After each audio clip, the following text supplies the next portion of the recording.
Jurisdiction, इसका meaning होता है क्षेत्राधिकार। थोड़ा समझते हैं।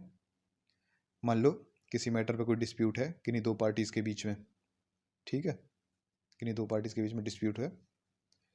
अगर ये सवाल किया जाए कि क्या है डिस्प्यूट ट्राइब्यूनल के ज्यूरिसडिक्शन में आता है या नहीं, मतलब क्या है डिस्प्यूट ट्राइब्यूनल के क्षेत्राधिकार में आता है या नहीं, तो इसका मीनिंग हुआ क्या ट्राइब्यूनल के पास इस डिस्प्यूट को रिजॉल्व करने की पावर है या नहीं, क्या ट्राइब्यूनल के पास इस डिस्प्यूट को रिजॉल्व करने की अथॉरिटी है या नहीं। अगर यह ट्राइब्यूनल की ज्यूरिसडिक्शन में नहीं आता यह डिस्प्यूट, तो ट्राइब्यूनल इसको डिसाइड नहीं कर सकता, इस डिस्प्यूट को रिजॉल्व नहीं कर सकता। कोई चीज़ जब ज्यूरिसडिक्शन में होती है, क्षेत्राधिकार में होती है, उसी को डिसाइड कर सकते हैं, उसके बाहर होती है उसको डिसाइड नहीं कर सकते। अब इस ज्यूरिसडिक्शन आर्बिट्रेशन में इसका क्या रेफरेंस है, क्या मीनिंग है, देखते हैं। मान लो दो पार्टीज़ हैं, एक हैं रमेश मैन्युफैक्चरिंग, ये शूज़ की मैन्युफैक्चरिंग करते हैं, ठीक है।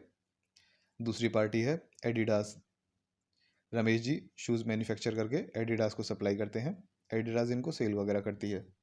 अभी ये दोनों एक कॉन्ट्रैक्ट कर लेते हैं।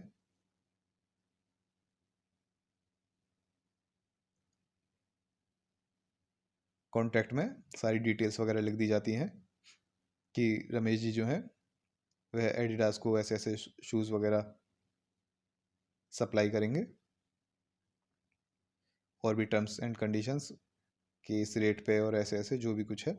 और इसी कॉन्ट्रैक्ट के अंदर वह एक क्लॉज भी डाल देते हैं कि अगर रमेश जी और एडिडास के बीच में शूज़ से रिलेटेड कोई डिस्प्यूट होता है तो उस डिस्प्यूट को वह आर्बिट्रेशन के थ्रू रिजॉल्व करेंगे, बजाय कोर्ट के पास जाने के वह आर्बिट्रेशन का इस्तेमाल करेंगे, आर्बिट्रेशन के थ्रू उस डिस्प्यूट को रिजॉल्व करेंगे। यह क्लॉज कहलाएगा आपका आर्बिट्रेशन क्लॉज।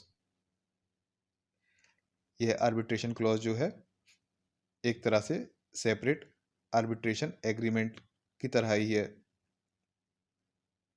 अगर किसी कंडीशन में कोई ट्राइब्यूनल या कोर्ट वगैरह इस कॉन्ट्रैक्ट को नल एंड वॉइड घोषित कर दे, अवैध घोषित कर दे, इस कॉन्ट्रैक्ट को अवैध घोषित कर दिया जा रहा है, उस कंडीशन में भी ये आर्बिट्रेशन क्लॉज जो है इसको अवैध घोषित नहीं किया जा सकता, ये वैलिड माना जाएगा। कॉन्ट्रैक्ट को अवैध घोषित किया जा रहा है, उस कंडीशन में भी आर्बिट्रेशन क्लॉज जो है वह जिंदा है, उसकी मान्यता अब भी बरकरार है।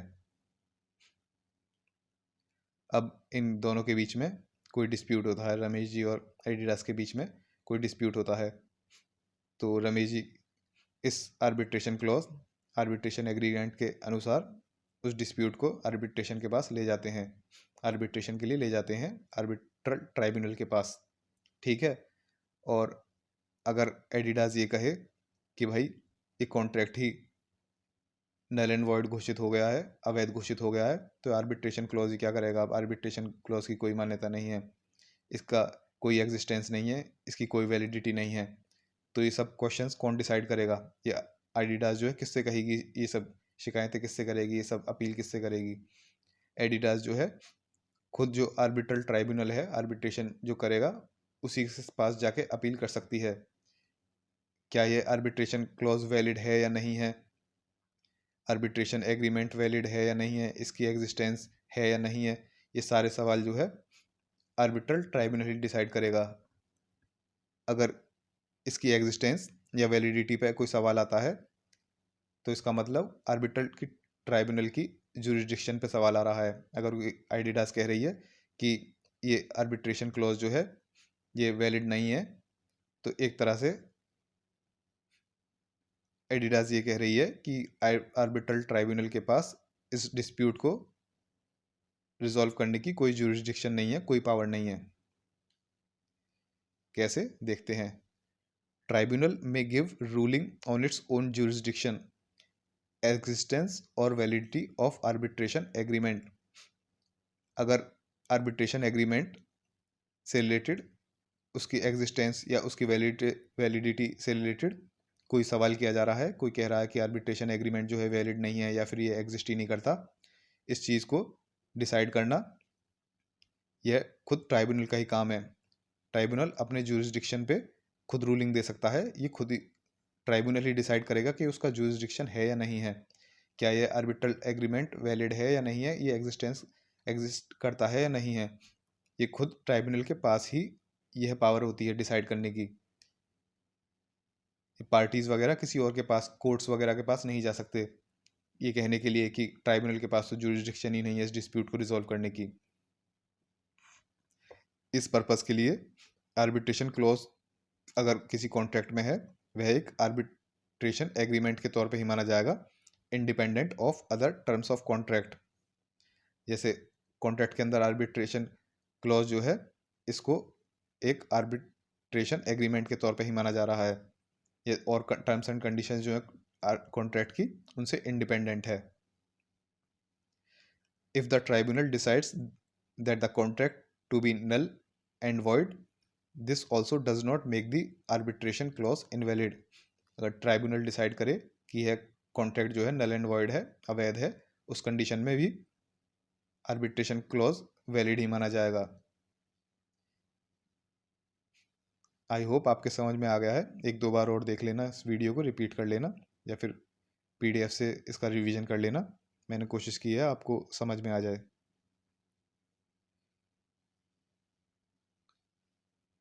अगर ट्राइब्यूनल के पास अपील की जा रही है, प्ली की जा रही है किस चीज़ से रिलेटेड, कि भाई ट्राइब्यूनल जो हो, आपके पास जुरिस्डिक्शन नहीं है इस डिस्प्यूट को रिजॉल्व करने की, तो ये अपील जो है, ये प्ली जो है, ये डिफेंस स्टेटमेंट सबमिट करने से पहले देनी चाहिए। ठीक है, ये अपील या प्ली तभी रेज करनी चाहिए जब तक डिफेंस स्टेटमेंट सबमिट ना हुआ हो। It should be raised not later than submission of defence statement. Defence statement submit होने के बाद कहने लगे, ट्राइब्यूनल के पास अपील करने लगे कि ट्राइब्यूनल के खिलाफ ही एक तरह से अपील कर रहे हैं कि जी आपके पास तो जुरिस्डिक्शन ही नहीं है, तब नहीं मानी जाएगी ये, आपको डिफेंस स्टेटमेंट सबमिट करने से पहले ये अपील या प्ली करनी चाहिए थी। या फिर ट्राइब्यूनल के पास यह अपील कर रहे हैं कि ट्राइब्यूनल अपने स्कोप को एक्सीड कर रहा है, अपने स्कोप से एक्सीड कर रहा है, एक तरह से ये कहा जाए कि आर्बिट्रेशन क्लॉज में लिखा तो शूज के बारे में गया था और ट्राइब्यूनल जो है वह शर्ट के बारे में डिसीजन दे रहा है, वह अपने स्कोप से एक्सीड कर रहा है, उसका स्कोप केवल शूज के लिए था, शर्ट्स के लिए नहीं था। तो यह भी प्ली तब देनी है जब शर्ट से रिलेटेड कोई मैटर रेज हो रहा हो, alleged matter, the plea should be raised as soon as alleged matter is raised. ठीक है, मान लो ट्राइब्यूनल शूज वगैरह को छोड़ के शर्ट वगैरह के बारे में डिसीजन देने लगे, तो जैसे ही शर्ट के बारे में, शर्ट का मैटर जो है रेज हो, तभी अपील करनी चाहिए कि भाई आप अपने स्कोप को एक्सीड कर रहे हो, ये आपके स्कोप में नहीं आता, आप केवल शूज तक ही टिके रहें, शर्ट्स वगैरह पे नहीं जाएं। Late plea may be admitted if tribunal considers delay as justified. अगर यहाँ पे लेट हो जाते हैं, डिफेंस स्टेटमेंट वगैरह सबमिट कर दिया है, उसके बाद प्ली कर रहे हैं, अपील कर रहे हैं, या फिर यह मैटर जो है शर्ट्स वगैरह का चल रहा है और तब आपने रेज़ किया नहीं, उसके बाद रेज़ कर रहे हैं, तो डिले हो जाता है, तो ट्राइब्यूनल उसको कंसीडर कर सकती है लेट प्ली को, अगर बाद में लेट अपील कर रहे हैं। अगर आपका डिले जस्टिफाइड है, किन्हीं उचित वजहों से आप टाइम पे अपील नहीं कर पाए थे, तो कोर्ट कंसीडर कर सकती है इस बात को कि चलो कोई बात नहीं। Tribunal decides on plea, and if rejects it, it will continue its proceedings and make award। अगर उसके बाद क्या करेगी ट्राइब्यूनल, उस अपील को डिसाइड करेगी और अगर उसको रिजेक्ट कर देती है उस प्ली को कि भाई आपकी जो दलील है, प्ली है, अपील है, वह ठीक नहीं है, हम इसको रिजेक्ट करते हैं, तो उसके बाद ट्राइब्यूनल जो है अपनी प्रोसीडिंग्स जो है आर्बिट्रेशन की उनको कंटिन्यू रखेगी और अपना अवार्ड दे देगी, अपना डिसीजन दे देगी। अब अग्रीव्ड पार्टी जो है जिसने अपील की थी जुरिडिक्शन या फिर स्कोप से रिलेटेड, उसके पास क्या अवस्था है? अब जुरिडिक्शन के खिलाफ तो वह कुछ कर नहीं पाएगा, अब इस अवार्ड के खिलाफ वह कोर्ट में अप्लाई कर सकता है। इस अवार्ड के खिलाफ वह ऐसे अप्लाई करेगा कि इस अवार्ड को सेट असाइड किया जाए, इसको अवैध घोषित किया जाए। जुरिडिक्शन के खिलाफ तो वह केवल ट्राइब्यूनल में ही जाके अपील कर सकता है, वह कोर्ट में ट्राइब्यूनल के जुरिडिक्शन पे कोई अपील नहीं कर सकता। ठीक है, कोर्ट में जाके वे केवल जो अवार्ड मिला है, जो डिसीजन मिला है, उसको अवैध घोषित करने के लिए अप्लाई कर सकता है। Aggrieved party can challenge only award and that also after it is made. जब अवार्ड प्रोसीडिंग्स वगैरह पूरी हो जाएंगी, आपने प्ली वगैरह दी कि आपका जुरिडिक्शन नहीं है, ट्राइब्यूनल ने वह रिजेक्ट कर दी, आपने प्ली वगैरह दी कि आप अपने स्कोप को एक्सीड कर रहे हो, वह भी रिजेक्ट कर दी, ट्राइब्यूनल अपनी प्रोसीडिंग्स वगैरह करता ही रहा, एंड में जाके उसने अपना डिसीजन दिया, तो पार्टीज के पास यही ऑप्शन बचता है कि जो एंड में डिसीजन आया है इससे रिलेटेड, इसको अवैध घोषित कराने के लिए, इसको सेट असाइड कराने के लिए कोर्ट में एप्लीकेशन दे सकता है। तो यह था आपका जुरिस्डिक्शन। आई होप आपके समझ में आ गया होगा।